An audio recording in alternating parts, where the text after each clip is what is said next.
હાય નેહલ. હાય. મેં ફ્યુઝન ફર્ટિલિટીનું નામ સાંભળ્યું અને એટલા માટે જ હું આજે અહીંયા આવી છું. મારે 2 દીકરીઓ છે. મારી નાની દીકરી અત્યારે તો ઘણી કરિયર ઓરિએન્ટેડ છે. એ લોકો આપણા મેરેજમાં હવે નથી માંગતી, એ મેરેજ કરવા પણ નથી માંગતી. એ લોકોની જનરેશન ક્યારે વિચારશે મેરેજનું અને એ લોકોની નેક્સ્ટ જનરેશન ક્યારે લાવશે, અને તે વખતે શું થશે કે જ્યારે એ લોકો પ્લાન કરશે ને ત્યારે એ લોકો ઘણી જગ્યાએ અટવાશે. કે એ લોકો આ જે એગ ફ્રીઝિંગ વસ્તુ શું છે એ આપણે કરાવવું બી જોઈએ, અને એ વસ્તુ કેટલી ઇફેક્ટિવ છે અને કેટલી કામ લાગશે. એગ ફ્રીઝિંગ એ બહુ જ સેફ પ્રોસિજર છે.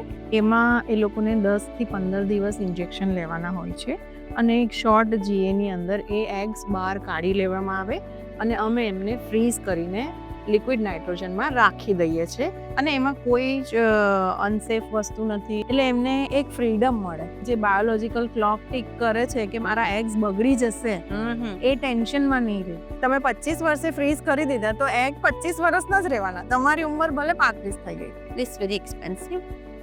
Not at all. કે મેરિડ હોય ને તો બચ્ચા બનાવીને બી ફ્રીઝ કરી રખાય. પ્રેગ્નન્ટ નથી થવું હમણાં, હા બચ્ચા બનાવડાવી દો, ફ્રીઝ કરાવી દો. હા 5 વર્ષ પછી મુકાવો હોય તો ત્યારે મુકાવો. એટલે એમ્બ્રિયો બી ફ્રીઝ કરાવી શકાય, એગ બી ફ્રીઝ કરાવી શકાય, ઇવન સ્પર્મ પણ ફ્રીઝ કરાવી શકાય.